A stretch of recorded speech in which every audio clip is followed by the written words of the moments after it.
विजय शिवतारे ही व्यक्ती हलकट स्वभावाची व्यक्ती असून या व्यक्तीला घरातही किंमत नाही।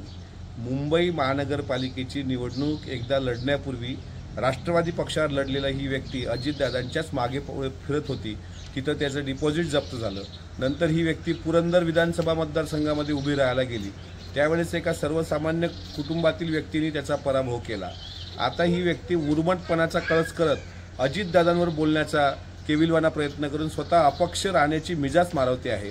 काल आम्ही त्या व्यक्तीच्या नेत्याला म्हणजे अर्थात महाराष्ट्राच्या मुख्यमंत्र्यांना विनंती केली प्रांताध्यक्षांनी की याला आवरा, आणि जर हा आवरलाच जात नसेल तर याची अवकात, याची लायकी आणि येणाऱ्या लोकसभेमध्ये यांनी याचं डिपॉझिट वाचून दाखवावं। ही राष्ट्रवादी काँग्रेस पक्षाचं त्याला चॅलेंज आहे। तू अजितदादावर भुंकण्याचा प्रयत्न करू नकोस। तुझा उन्मत्तपणा, तुझा उर्मटपणा, तुझा हलकटपणा हा अख्ख्या महाराष्ट्राने पाहिलेला आहे। त्यामुळे तुझी पायरी ओळखून तू वाग।